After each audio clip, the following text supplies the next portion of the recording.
King Charles appeared to show support for Ed Miliband. Now, I wonder if His Royal Highness has just made a big mistake. The issue of the climate is overtly political, and the King should not be political. Ed Miliband is a net zero zealot. He seems to be as radical as they come. A millionaire born in Fitzrovia, one of the poshest parts of Britain. He is the most fanatical climate-obsessed politician that we have ever had in government. The King is facing the most challenging political landscape of his reign. As Britain's constitutional crisis deepens and public trust in government collapses, King Charles III finds himself navigating treacherous waters that would have tested even his mother's legendary political skills. The numbers paint a stark picture. Over a year after winning the 2024 general election, the Labour Party trailed the Reform Party in recent opinion polls, with the Conservatives a distant third. This represents one of the most dramatic political reversals in modern British history, and it's happening on Charles's watch. The situation puts Charles in an impossible position. As Britain's head of state, he must remain above politics while the very foundations of the political system appear to be cracking. The constitutional monarchy depends on public faith in both the Crown and Parliament working in harmony. When Parliament loses legitimacy, the monarchy inevitably feels the pressure.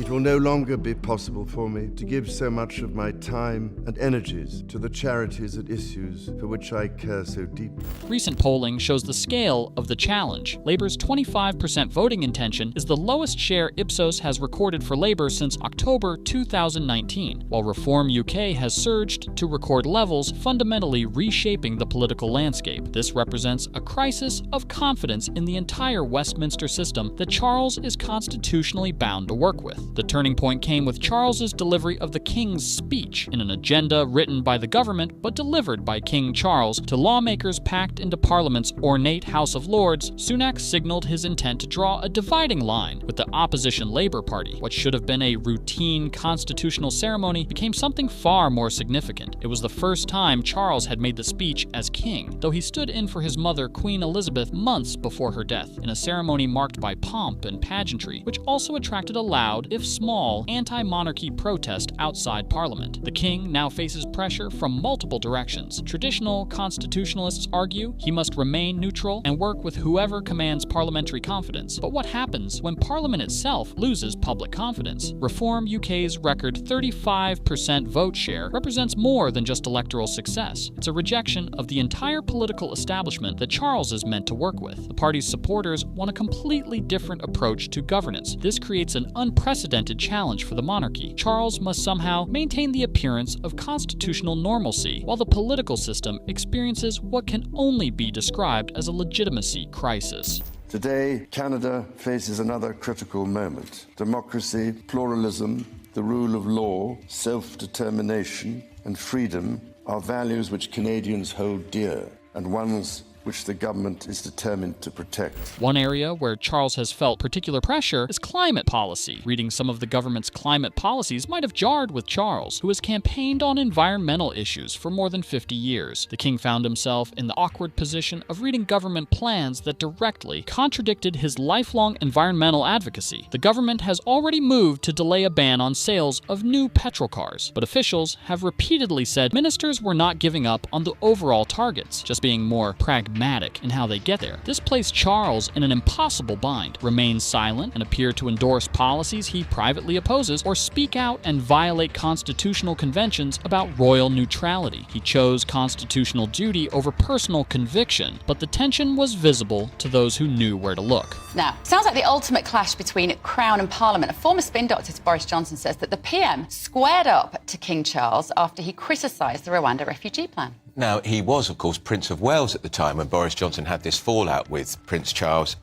They were actually in Rwanda at a Commonwealth summit, and the Prince of Wales, as he was at the time, apparently said the policy of taking refugees to Rwanda was appalling. Charles's challenges aren't confined to domestic politics. The speech from the throne of the Parliament of Canada took place on May 27, 2025, when Charles III, King of Canada, opened the new session of the 45th Canadian Parliament. He delivered the throne speech, his first as King of Canada, and the first for any Canadian monarch since 1977. This historic moment should have been a triumph for the monarchy. Instead, it highlighted how Charles must navigate not just British political chaos, but similar pressures across the Commonwealth realms. Each country expects him to embody their values and priorities, even when those conflict with each other or with his role as British head of state. Trump was there for a state visit during his first term. King Charles, quite savvily, diplomatically, invited him very early on to return for a second state visit this term. What's interesting is it's very clear what King Charles is doing. It's a quite pointed diplomatic message,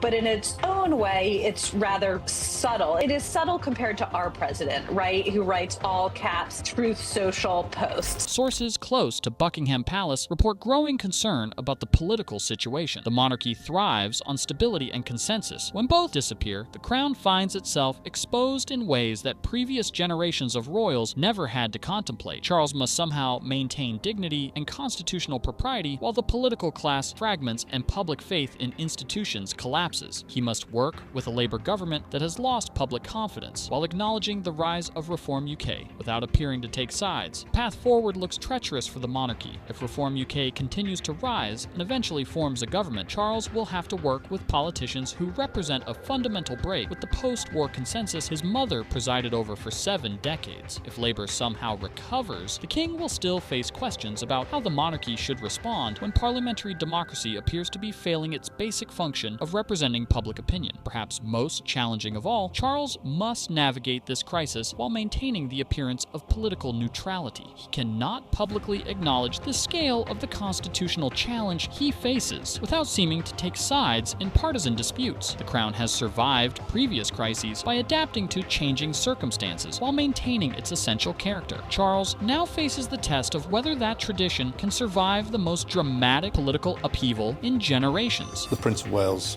or then Prince of Wales, now our great king, has views on this subject. One thing's for certain, he would never tell anyone his views on the subject. And I think Boris has denied that this thing happened. I'm sure there probably was a conversation, but it had been done privately between the two of them, and neither of them rightly are describing the events around it. Perhaps the most explosive constitutional question facing Charles is whether he could or should use his theoretical power to dissolve Parliament. Elon Musk has launched his most high-profile appeal to try and influence British politics, calling for exactly this kind of royal intervention. The legal reality is complex but significant. As Prince of Wales, Charles was notorious for his vocal political interventions. He weighed in on subjects including architecture, herbal medicine, and climate change, but he also privately lobbied senior government in his Black Spider memos, so-called because of his scrawled handwriting. This history of political engagement makes Charles's current position even more delicate. Having spent decades as an activist prince, he now must remain scrupulously neutral as king, even as political pressures mount around him. Even within Reform UK, there are signs of internal tension that complicate Charles's constitutional position. 10 Reform UK councillors in Derbyshire resigned from the party in protest at Nigel Farage's leadership, saying that the party is being run in an increasingly centralized manner. These internal divisions within the rising political force add another layer of unpredictability to an already volatile situation. Charles must prepare to work with Reform UK if they continue to gain ground, but which version of the party will he be dealing with? There's an uncomfortable historical parallel that haunts discussions of Charles's current predicament. The crisis of 1629 to 60 originated in Charles I's belief that by the royal prerogative, he could govern without the advice and consent of Parliament. The succession to the throne is regulated not only through birth descent, but also by parliamentary statute and religion. This was determined in the constitutional crisis of the 17th century, which ended up forming the Bill of Rights, 1689, and the Act of Settlement, 1701. The current king, Charles III, faces the opposite problem from his namesake ancestor. Where Charles I believed he could govern without Parliament, Charles III must work with a Parliament that appears to be losing the confidence of the people it claims to represent. Despite the political chaos swirling around him, Charles personally maintains surprisingly strong support. As of August 2025, Charles continues to hold majority support with an approval rating of 59%, and 62% of the public say he is doing a good job. This creates a fascinating paradox. The king is popular, but the political system he must work within is increasingly unpopular. How long can this contradiction persist? And what happens if Charles's approval approval ratings begin to reflect the broader institutional crisis. Charles's challenges extend far beyond British shores. Recently, Charles arrived in Rome for a state visit to Italy. He was traveling with his wife, Queen Camilla, for a 3-day visit, which included the first address to the Italian Parliament of a British monarch in decades. These international engagements matter more than ever. As Britain's domestic politics fragment, the monarchy becomes increasingly important as a symbol of continuity in international relations. Foreign governments may find it easier to deal with King Charles than with a politically weakened British government. The coming months will be crucial for defining Charles's reign and the future of the British monarchy. Every decision he makes, from which politicians he meets with to how he responds to calls for constitutional intervention, will be scrutinized for signs of where the crown stands in this new political landscape. The crown endures, but in a Britain that looks increasingly unlike the country his mother ruled for 70 years, Charles faces challenges that would test any monarch, complicated by his own health issues